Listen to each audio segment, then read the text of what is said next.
Baik saudara, kita berjumpa kembali dalam program Dialog dan pemirsa TVRI pada kesempatan kali ini kita mengangkat topik yakni terkait pelaksanaan Musabaqah Tilawatil Quran tingkat Provinsi Maluku yang ke-29 yang diagendakan akan digelar di Kabupaten Kepulauan Tanimbar. Nah, apa sih yang istimewa? Yang istimewanya begini, di Kabupaten Kepulauan Tanimbar ini didominasi oleh populasi penduduk dari komunitas Kristen. Suatu keistimewaan, kebanggaan bagi masyarakat Kepulauan Tanimbar yang dipilih sebagai tuan rumah untuk event kerohanian Islam. Nah, untuk membahas bagaimana kesiapan pemerintah kabupaten dan juga masyarakat di Kepulauan Tanimbar untuk event MTQ ke-29 tingkat Provinsi Maluku, kali ini saya sudah bersama narasumber yang juga istimewa. Ada Bapak Bupati Kepulauan Tanimbar, Bapak Petrus Patlolon. Bapak Petrus, selamat datang di studio TVRI. Terima kasih, Bung Yasar. Baik, Pak Petrus, ini kita langsung aja nih. Event MTQ yang ke-29 tingkat Provinsi Maluku ini sudah 3 kali ya, kalau kurang lebih gitu ya, dimundurkan dari jadwal sebelumnya yang seharusnya di tahun kemarin ya. Nah, sampai saat ini sudah fix bahwa akan digelar dalam tanggal 18 Maret nanti. Nah, mungkin dari Pemkab sendiri masih optimis ya untuk ini bisa berlangsung sukses ya? Ya, terima kasih Bung Yasar. Pertama-tama saya ingin menyampaikan bahwa pemerintah daerah Kabupaten Kepulauan Tanimbar bersama dengan Provinsi Maluku telah bersepakat untuk pelaksanaan MTQ ke-29 akan diselenggarakan di Kota Somlaki pada tanggal 18 sampai dengan 24 Maret. Selanjutnya, setelah berkoordinasi dengan LPTQ Provinsi Maluku, juga dengan Bapak Gubernur, akhirnya diputuskan pelaksanaannya pada tahun ini. Memang mengalami kemunduran beberapa kali, penundaan beberapa kali disebabkan karena pandemi COVID-19 yang melanda dunia, termasuk kita di Indonesia dan di Provinsi Maluku. Dan syukur persiapan saat ini di Kota Somlaki, Kabupaten Kepulauan Tanimbar sudah 98%. Kita siap untuk melangsungkan event keagamaan MTQ ke-29 tingkat Provinsi Maluku. Baik, Pak Petrus, ini kan sudah 2 kali ya ditunda ya, tentu persiapannya lebih maksimal. Mungkin lokasi yang dipilih oleh pemerintah kabupaten sendiri di Kota Somlaki itu sudah dipersiapkan sejak kapan itu, Pak? Lapangan Mandriak sebagai lokasi yang akan kita pakai untuk seremonial pembukaan dan penutupan MTQ telah dipersiapkan sejak tahun 2020. Pada saat MTQ ke-28 di Namlea, di Buru, yang mana pada saat itu telah disepakati Kabupaten Kepulauan Tanimbar sebagai tuan rumah. Beberapa bulan kemudian kita memutuskan untuk membenahi lapangan Mandriak, dan saat ini telah siap dengan fasilitas VIP podium dengan kapasitas sekitar 1.000 orang, kemudian panggung dan juga lapangan dan fasilitas penunjang lainnya termasuk parkiran di lapangan Mandriak. Dan ini nanti event ini juga boleh dibilang ini akbar ya, karena mendatangkan ribuan ke Kota Somlaki. Nah, mungkin kalau untuk kesiapan ini tentu harus juga ada keterlibatan masyarakat. Betul. Gimana nih Pak, Pemkab ini bagaimana untuk masyarakat biar lebih proaktif ini, Pak? Iya, benar. Tentang keterlibatan masyarakat ini ada dalam target 5 sukses MTQ ke-29 ini ya. Yang pertama, kita menargetkan MTQ ini harus sukses dalam hal perencanaan. Yang kedua, harus sukses dalam hal partisipasi masyarakat. Dan yang ketiga, sukses pelaksanaan. Yang keempat, memang sebagai tuan rumah, kita juga menargetkan untuk Kabupaten Kepulauan Tanimbar mendapat juara umum. Dan yang terakhir, yang kelima adalah target pertanggungjawaban. Jadi tentang partisipasi masyarakat, saat ini semua umat Kristen ya, dari GPM, Katolik, Gereja Kristen denominasi dan umat Islam bersatu padu dan telah menyamakan persepsi untuk mensukseskan MTQ ke-29 ini. kita lihat dari komposisi panitia, ketua umum itu adalah Bapak Wakil Uskup Pastor Simon Petrus Matruti. Demikian juga ketua hariannya adalah Bapak Ketua Klasis GPM Tanimbar Selatan, Bapak Pendeta. Demikian pula dibantu oleh para pastor, para pendeta, juga ketua MUI dan tokoh-tokoh umat Islam yang ada di Kota Semlaki kita libatkan semua dalam kepanitiaan. Semua unsur agama yang ada di Kota Semlaki, di Tanimbar, kita satukan dalam kepanitiaan saat ini. Oke. Baik, Pak Petrus, ini kan event ini berlangsung masih dalam bayangan pandemi COVID-19 yang masih kita alami ya Pak. Walaupun beberapa hari belakang ini sudah sedikit ada kelonggaran, tapi setidaknya protokol kesehatan tetap dijunjung Pak.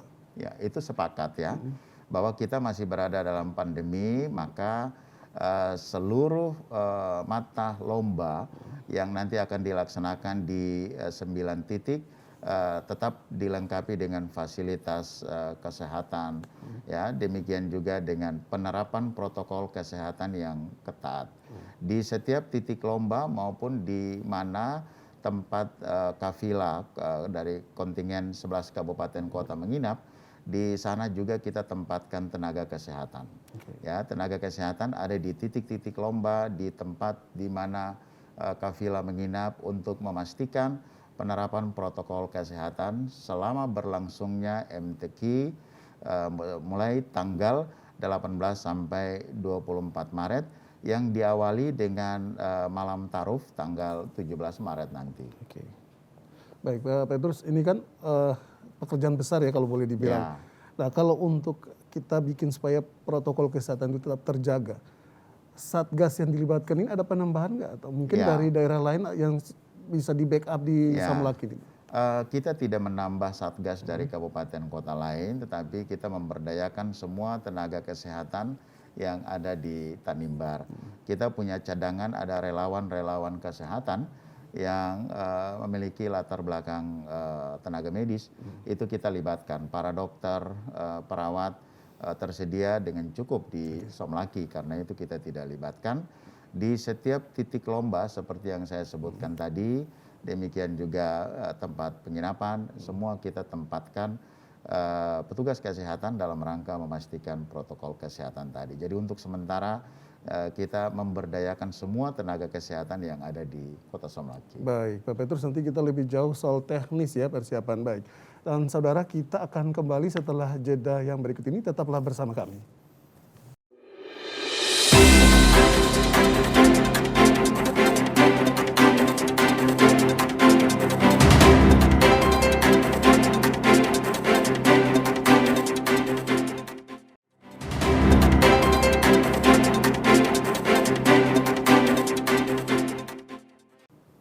Ya, kembali lagi dalam program Dialog yang kali ini mengangkat topik jelang pelaksanaan MTQ tingkat Provinsi Maluku yang ke-29 di Kabupaten Kepulauan Tanimbar. Masih bersama Pak Bupati Kepulauan Tanimbar, Pak Petrus Patlolong. Pak Petrus, kita kembali lagi nih Pak. Bapak, ini kalau saya sedikit mengangkat soal data ini, kalau untuk komposisi jumlah penduduk di Kabupaten Kepulauan Tanimbar kan 96% itu didominasi oleh umat Kristen ya.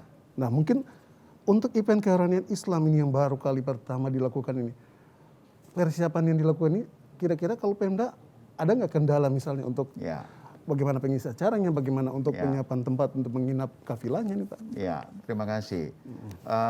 Event keagamaan besar umat Islam MTQ ke-29 tahun 2022 ini merupakan event keagamaan yang sedikit unik. Namun tentu ini akan membawakan catatan sejarah bagi Tanimbar, bagi Maluku, dan bahkan bagi Indonesia.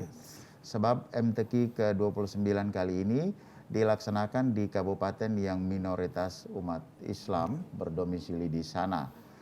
Tanimbar dengan jumlah penduduk 123.726 jiwa, 4% saja beragama Islam, dan hanya sekitar 4.000 lebih ya umat Islam berdomisili di Kabupaten Kepulauan Tanimbar, berkonsentrasi di Desa Kilon, Karatat, Labobar, Namralan, serta ada di Larat dan Kota Somlaki. Dari 80 desa definitif di Kabupaten Kepulauan Tanimbar, hanya ada 3 desa yang berpenduduk umat Islam. Ya, namun demikian pemerintah bersama dengan tokoh agama telah bersepakat, berkomitmen untuk menjadi tuan rumah pelaksanaan MTQ kali ini. Tentang minoritas umat Islam yang ada di Kabupaten Kepulauan Tanimbar itu tidaklah menjadi kendala. Justru partisipasi dari umat Kristen di Tanimbar itu sangat besar. Dari Katolik, dari GPM, dan Kristen denominasi yang lain memberikan dukungan secara all out. Kita menganggap MTQ kali ini adalah event orang Tanimbar, bukan semata-mata untuk umat Islam di 3 desa saja, tetapi ini untuk Tanimbar secara menyeluruh. Karena itu maka untuk mengisi acara kita mengkombinasikan, ya, ada anak-anak muda dari GPM, dari Angkatan Muda, kemudian dari OMK, dari Katolik, ada juga remaja masjid, ya, semua terlibat di sana dengan komposisinya masing-masing. Justru di tengah-tengah perbedaan inilah kita mau tunjukkan bahwa Tanimbar akan membawa damai untuk Maluku secara menyeluruh. Baik, Pak Petrus, tentu pemerintah kabupaten juga punya target ya, ini bisa mengharumkan nama Kepulauan Tanimbar ya, di level nasional pun harus bisa diwujudkan. Nah mungkin kalau untuk bisa menyukseskan mulai dari persiapan sampai pada puncak pelaksanaan, koordinasi dengan pihak-pihak lain, dalam hal ini mungkin dengan kabupaten lain yang pernah menyelenggarakan MTQ. Apakah sejauh ini bagaimana Pak? Ya, tentang koordinasi dalam rangka mensukseskan pelaksanaan MTQ ke-29 ini, pertama kita melakukan koordinasi dengan pemerintah Provinsi Maluku. Dalam hal ini Bapak Gubernur dan seluruh jajaran di Pemprov Maluku, Bapak Gubernur dan Pemprov Maluku, serta didukung penuh oleh Ibu Widya.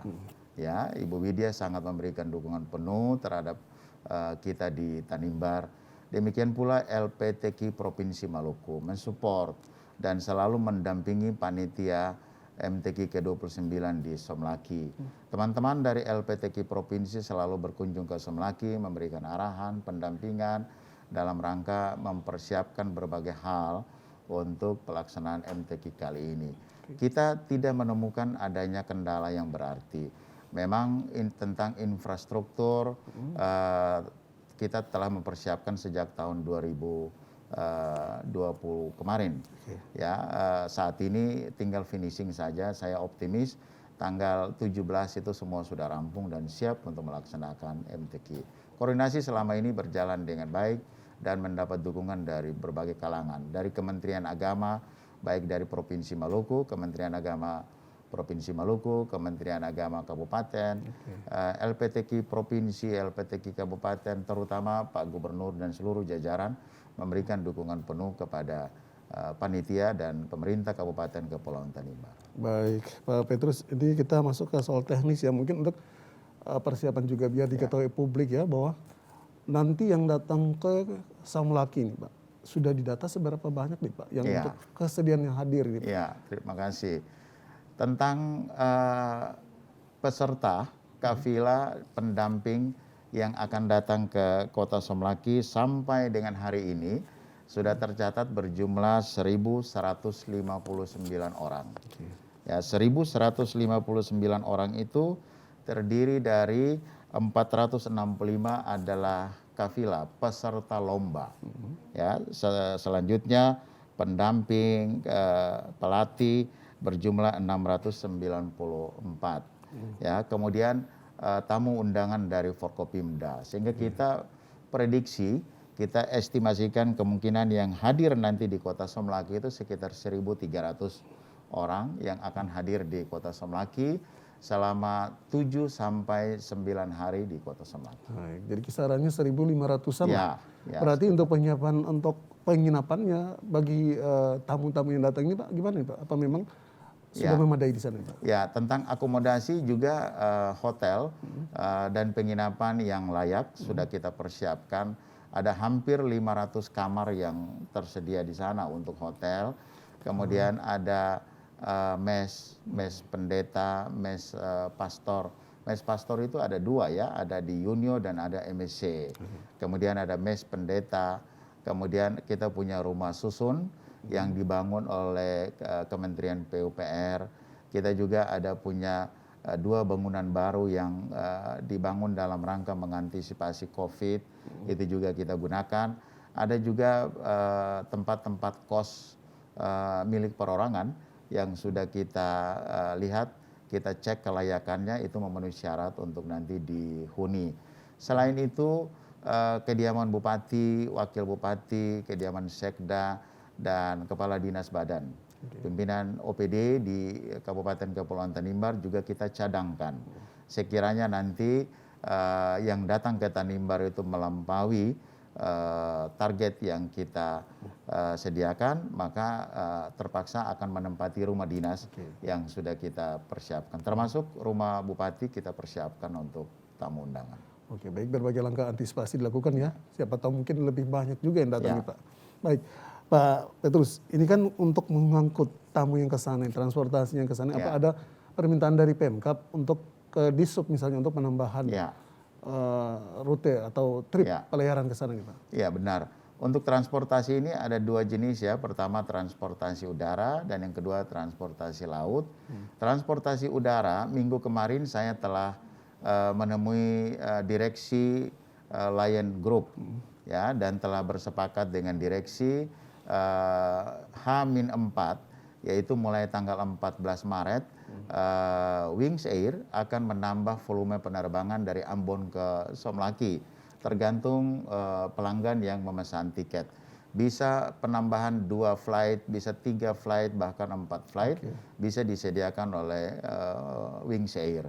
Jadi untuk transportasi udara, Wings telah menyatakan kesediaannya untuk menyiapkan extra flight bila dibutuhkan.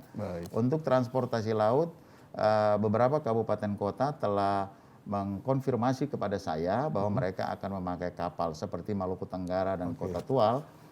Aru juga akan memakai transportasi kapal laut. Yang pasti semuanya sudah siap ya? Baik, kita Pak Bupati. sudah antisipasikan. Baik, kita nanti akan lebih jauh lagi soal kesiapan di sana. Tetaplah bersama kami pemirsa, kami akan kembali setelah jeda berikut ini.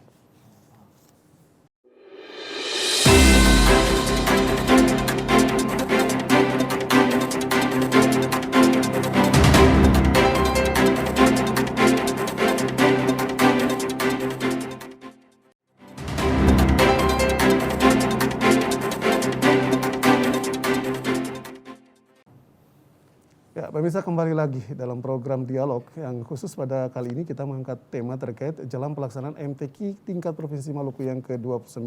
Masih bersama Pak Petrus Patlolan, Bupati Kabupaten Kepulauan Tanimbar. Baik Pak Bupati, tadi sudah bicara panjang lebar terkait berbagai persiapan. Publik juga pengen tahu nih kan, ini kan Kabupaten Kepulauan Tanimbar ini yang tadi yang saya sempat bilang bahwa didominasi oleh umat Kristen. Nah mungkin kalau untuk peserta sendiri yang akan membawa nama KKT untuk ikut bertanding dalam event ini? Ya, khusus untuk kontingen tuan rumah Kabupaten Kepulauan Tanimbar, kita punya target ya bahwa tuan rumah mendapat juara umum. Oleh karena itu sejak bulan September tahun lalu, pemerintah daerah bersama dengan LPTQ Kabupaten Kepulauan Tanimbar telah merekrut dan melatih kafilah yang berasal dari beberapa desa di Kabupaten Kepulauan Tanimbar. Mereka berasal dari Kilon, Karatat, Labobar, Namralan, ada yang dari Larat dan ada yang dari Somlaki, dilatih sejak tahun lalu. Ya, pelatihnya kita datangkan dari luar, dari Jawa. Ya, saya optimis bahwa Kabupaten Kepulauan Tanimbar karena telah dipersiapkan sejak tahun lalu, kita akan menjadi juara umum untuk tahun MTQ ke-29 tahun 2022 ini. Berarti sudah dimaksimalkan ya Pak? Tidak perlu lagi ada keraguan nih bahwa KKT bisa merebut juara nih Pak? Ya, minggu kemarin kita sudah melakukan uji tampil ya.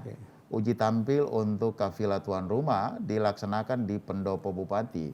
Dan saya bersama dengan Pak Sekda dan pimpinan SKPD, tokoh agama, kita menyaksikan secara langsung bagaimana kafilah tuan rumah tampil. Dan saya sangat senang, gembira apresiasi kepada kafilah tuan rumah yang notabene mereka kita datangkan dari desa-desa yang jauh dari kota Somlaki, tetapi punya semangat yang luar biasa, kemauan yang tinggi untuk menjadi juara pada event MTQ ke-29 ini. Baik Pak Bupati, mungkin sedikit kasih bocoran dong ini buat pemirsa. Kesuksesan acara ini juga dilihat nanti dari upacara pembukaan maupun penutupan. Nah mungkin ada nggak pengisi acaranya itu yang dilibatkan dari luar Maluku untuk bisa menyemarakan pembukaan nanti nih Pak? Ya, khusus untuk acara, dekorasi panggung, penata acara, memang ini kita limpahkan kepada I.O. Ya, I.O. berkoordinasi dengan LPTK Provinsi dan panitia. Dan memang ada beberapa penyanyi yang akan didatangkan dari luar, demikian juga ada beberapa pendukung acara ya yang juga I.O. akan fasilitasi datang dari luar. Kita pastikan bahwa MTQ ke-29 kali ini akan lebih semarak dari yang sebelumnya karena mendapat dukungan penuh dari seluruh masyarakat, termasuk umat Islam yang ada di luar Tanimbar sekalipun. Mereka menghubungi saya dan menyampaikan dukungan yang luar biasa. Tokoh agama Islam terutama yang ada di Ambon, bahkan ada di Jawa sekalipun, menyampaikan dukungan kepada saya. Ya, nah ini saya optimis sekali bahwa MTQ ke-29 ini akan berjalan dengan baik, lancar dan sukses. Kita berharap untuk itu semua ya Pak Bupati. Baik Pak Bupati, ini kesuksesan MTQ kali ini menjadi pertaruhan bagi nama Kepulauan Tanimbar ya. Mungkin apa yang bisa Bapak himbau kepada masyarakat di Kepulauan Tanimbar biar sama-sama untuk bisa mewujudkan apa yang ditargetkan oleh pemerintah kabupaten ini Pak? Terima kasih. Atas nama pemerintah daerah Kabupaten Kepulauan Tanimbar, saya Petrus Fatlolon, Bupati Kabupaten Kepulauan Tanimbar, pada kesempatan ini menghimbau kepada semua warga Tanimbar yang ada di Tanimbar, yang ada di Maluku maupun yang ada di mana saja, umat Islam, umat Kristen, dan gereja-gereja Kristen denominasi yang lainnya, kita semua agar memberikan dukungan penuh terhadap pelaksanaan event MTQ tingkat Provinsi Maluku yang ke-29 yang nanti diselenggarakan tanggal 18 sampai 24 Maret di kota Somlaki. MTQ ke-29 ini adalah event kita semua, event orang Tanimbar, event orang Maluku. Dari Tanimbar, kerukunan hidup umat beragama akan tercipta untuk Maluku yang lebih damai dan Indonesia yang lebih maju. Baik, Pak Petrus, tentunya masyarakat Maluku ingin melihat ini lebih sukses ya. Sedikit yang mungkin terlewatkan Pak, ini kalau untuk setiap MTQ kan ada semacam simbol-simbol tema yang diperlihatkan. Apa yang menjadi ciri khas dari Kepulauan Tanimbar yang nanti ditonjolkan ini Pak? Ya, kita punya maskot MTQ ya. Maskot MTQ ini menggambarkan ada burung nuri yang memang khas di Tanimbar. Ya, kita berharap nanti MTQ ke-29 ini juga bisa mengangkat budaya Tanimbar. Ya, dan dari MTQ ini bisa menghasilkan sebuah kehidupan toleransi umat beragama dari Tanimbar untuk Maluku dan untuk Indonesia yang lebih maju. Baik, Pak Bupati. Masyarakat Maluku dan juga nasional pasti akan menunggu ini, dan ini akan menjadi satu tonggak yang bisa diciptakan oleh Kepulauan Tanimbar, masyarakat maupun pemerintah kabupaten, bahwa harmonisasi dan toleransi tetap akan mengental dan muncul dari Kepulauan Tanimbar. Kita akan mendukung itu. Baik, terima kasih Pak Petrus atas waktunya bersama kami, dan saudara, demikian perbincangan kita dengan Bupati Kepulauan Tanimbar, Bapak Petrus Fatlolon, terkait persiapan untuk pelaksanaan event MTQ ke-29 tingkat Provinsi Maluku yang sedianya akan digelar di kota Somlaki, ibu kota Kabupaten Kepulauan Tanimbar, tanggal 18 Maret nanti. Dan tentunya publik di Maluku dan juga di nasional berharap bahwa di kabupaten yang didominasi oleh umat Kristen ini, event kerohanian Islam pun bisa diselenggarakan dengan lebih sukses dan lebih semarak, seperti di daerah-daerah lain di Maluku. Perbincangan ini kita akhiri, sampai jumpa di lain kesempatan.